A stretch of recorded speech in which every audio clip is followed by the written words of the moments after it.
Hi everyone, my name's Abigail. I'm a psychic medium and a therapist, and I've got a passion for manifesting. So today I want to talk about why are we manifesting text messages. For all those people out there manifesting text messages, like, I get it if it's a specific situation and you need to hear, whether it be a job or family or something like that. But if you're looking at relationships with people and you're manifesting text messages, why? What are you doing? Like, what do you ultimately want? Can you aim a whole heap higher? Because, you get a text message, then what? Then what? I don't know. Then what? Sagittarius me, big picture, will tell you, aim for the stars. Go big. Go big or go home. Like, what do you want? What do you ultimately want? Set your goal high. Be in the end state that you're aiming for and move towards it. Like, don't aim low. Don't aim low. The world is like, your world can be as expansive as you want it to, as expansive as the collective consciousness of what we know that exists at the moment, or more, way more, way more. So, I don't know. My advice, I don't know why you would aim for a text message, because then what? Then what? I don't know. Aim big, get specific with your goals, but it's going to take some time. If your life has to shuffle around to get your goals happening and get your big life things in place, chances are that you've got some things that you need to let go of. See, here's the past. Lies, deceit, I don't know, might not be for everybody, but and then we got the death card, and the death card is rebirth. We need a rebirth. We need it all to start all over again and to be fresh for Four of Cups, which is foundations, solid foundations, and an offer to keep the solid foundations going and part of. So what you need to do is aim bigger. Think, where do I want my life to be? What do I want my life to look like? What's my dream reality? Because that's basically the timeline you're aiming for. And to get there, you'll need to do some work. And there might be some secure people in the world that can manifest like this, but for the rest of the population, all the neurodivergent people, the personality disorder people, the traumatized people, the grief and loss people, there's going to be some work to do. And this is a good thing, because once you decide to manifest, if you pick something big, you're going to have to deal with all your crap that's in your beliefs. And emotion is embedded in your body, and that's attached to your neural pathways that set off your flight, fight, freeze. So there's going to have to be some remolding of your neuroplasticity, which is more than possible.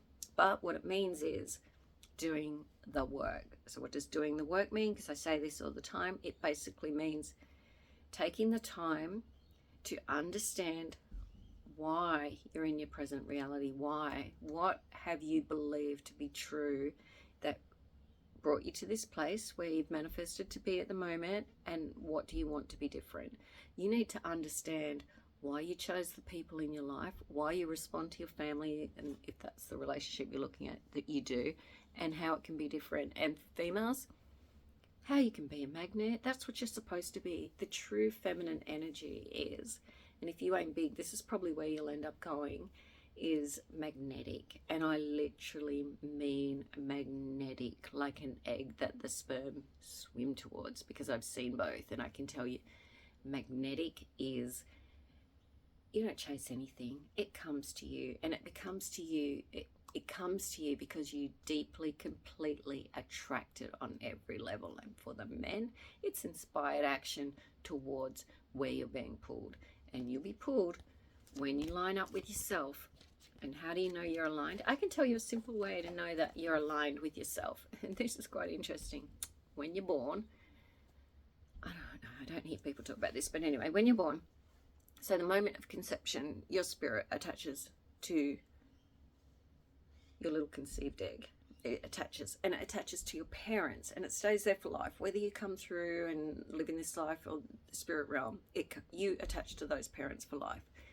The next thing that happens is you stay there, you stay with your family until you're born. When you take your first breath, your spirit goes into your body, attaches to your heart, and it's in your body.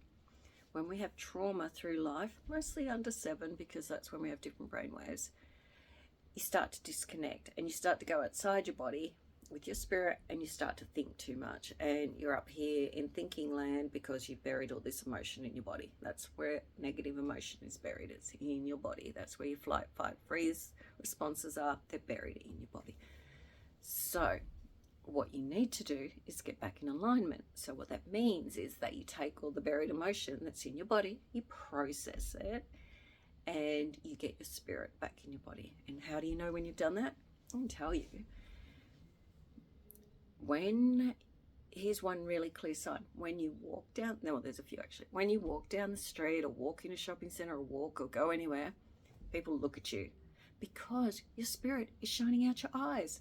People look at you. People just can't help but look at you because you're aligned, you're present, you're there, you're in your body.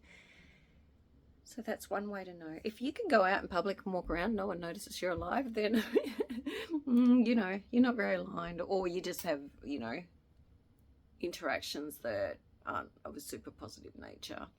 You're probably not very aligned with your spirit inside your body. So anyway, I've tried back to set a big goal, set a real big goal.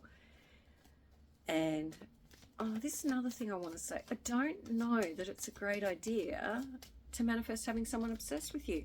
Why would you do that? Who would do that? One of the key dangers of family violence is stalking behavior. Do you really want someone obsessed with you? What is that? That's just an ego, a broken ego, wanting to feel secure with someone else meeting their needs. That's not what you want. You want to feel so loved and so cherished and so chosen within yourself, and believe it on every level that you're obsessed with yourself, because that's how it will feel once you get there.